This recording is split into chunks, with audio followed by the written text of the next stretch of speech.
नमस्कार प्यारे बच्चों, कक्षा 10 हिंदी की जो आपकी पाठ्य पुस्तिका है क्षितिज भाग 2, उसमें से आपकी बोर्ड परीक्षा में लेखक परिचय पूछा जाता है। तो लेखक परिचय की सीरीज में हम लेकर आए हैं यशपाल जी का जीवन परिचय। कक्षा 10 का बोर्ड परीक्षा में पूछे जाने वाले लेखकों में यशपाल जी महत्वपूर्ण लेखक हैं। इनका लेखक परिचय अक्सर पूछा जाता है। तो इस बार भी 2025 की बोर्ड परीक्षा में आपकी परीक्षा में यशपाल का लेखक परिचय आ सकता है। तो शुरू करते हैं बिना देरी किए हम लेखक परिचय यशपाल का। अगर आपने यहाँ तक हमारे आप यहाँ तक आ गए हैं और चैनल को सब्सक्राइब नहीं किया है तो चैनल को सब्सक्राइब कर लीजिए, बेल आइकन को भी दबा लीजिए। देखिए, इनका जीवन परिचय कुछ इस प्रकार से है। यशपाल हिंदी साहित्य के एक महान कथाकार हैं।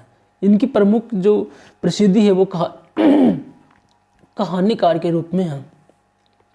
उनका जन्म 3 दिसंबर 1903 ईस्वी को पंजाब के फिरोजपुर छावनी में हुआ। उन्होंने अपनी आरंभिक शिक्षा गुरुकुल कांगड़ी में प्राप्त की। सन 1921 के बाद वे सशस्त्र क्रांति में सक्रिय हो गए।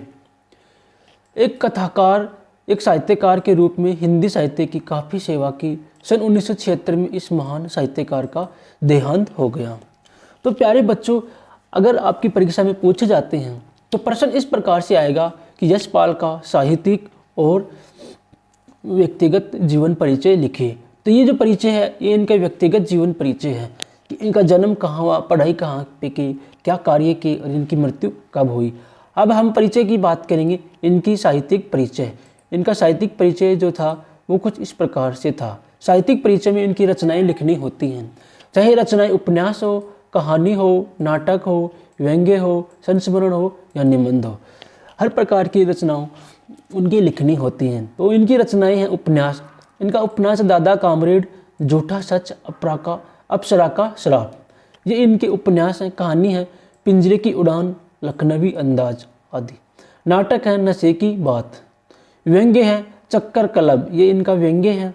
संस्मरण सिंह अवलोकन और निबंध है न्याय का संघर्ष, मार्क्सवाद, राम राज्य की कथा, ये इनके निबंध रचनाएं हैं। तो प्यारे बच्चों, इस प्रकार से हमने यशपाल के व्यक्तिगत परिचय और साहित्यिक परिचय दोनों को आपके लिए इस वीडियो में बताया है। वीडियो अच्छा लगे तो लाइक करना ना भूलिएगा, दोस्तों के साथ शेयर ज़रूर कर दीजिएगा। Thank you. जय हिंद, वंदे मातरम।